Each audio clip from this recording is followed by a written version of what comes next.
जन्मेजय का राज्याभिषेक और विवाह।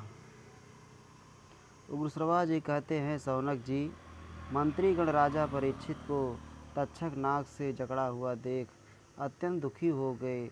उनके मुख पर विषाद छा गया और वे सब के सब रोने लगे। तक्षक की हुंकार भरी गर्जना सुनकर मंत्री लोग भाग चले। उन्होंने देखा लाल कमल की सी कांति वाला वह अद्भुत नाग आकाश में सिंदूर की रेखा से खींचता हुआ चला जा रहा है।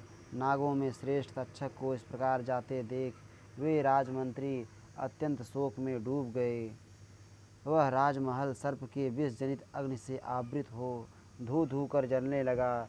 यह देख उन सब मंत्रियों ने भय से उस स्थान को छोड़कर भिन्न भिन्न दिशाओं की शरण ली तथा राजा परीक्षित वज्र के मारे हुए की भांति धरती पर गिर पड़े।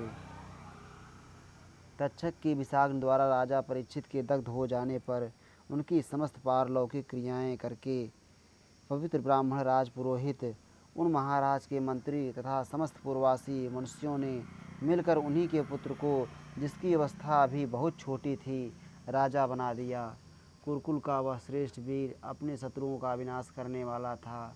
लोग उसे राजा जन्मेजय कहते थे। बचपन में ही नृपश्रेष्ठ जन्मेजय की बुद्धि श्रेष्ठ पुरुषों के समान थी।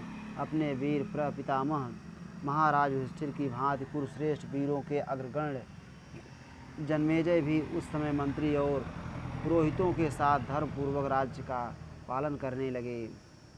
राजमंत्रियों ने देखा राजा जन्मेजय शत्रुओं को दबाने में समर्थ हो गए हैं। तब उन्होंने काशीराज स्वर्णवर्मा के पास जाकर उनकी पुत्री वपुष्टमा के लिए याचना की। काशीराज ने धर्म की दृष्टि से भली भांति जांच पड़ताल करके अपनी कन्या वपुष्टमा का विवाह कुरुकुल के श्रेष्ठ वीर जन्मेजय के साथ कर दिया। जन्मेजय ने भी वपुष्टमा को पाकर बड़ी प्रसन्नता का अनुभव किया और दूसरी स्त्रियों की ओर कभी अपने मन को नहीं जाने दिया। राजाओं में श्रेष्ठ महापराक्रमी जन्मेजय ने प्रसन्न चित्त होकर सरोवरों तथा पुष्प शोभित उपवनों में रानी वपुष्टमा के साथ उसी प्रकार विहार किया जैसे पूर्व काल में उर्वशी को पाकर महाराज पुरुरवा ने किया था। वपुष्टमा पतिव्रता थी। उसका रूप सौंदर्य सर्वत्र विख्यात था। वह राजा के अंतःपुर में सबसे सुंदरी रमणी थी। राजा जन्मेजय को पतिरूप में प्राप्त करके वह विहार काल में बड़े अनुराग के साथ उन्हें आनंद प्रदान करती थी। इत श्री महाभारते आदि पर्वणि आस्तिक पर्वणि जन्मेजय राज्याभिषेके चतुश्चत्वारिंशो अध्याय।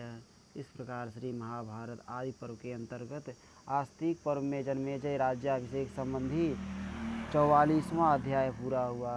श्री राधा वल्लभ लाल की जय।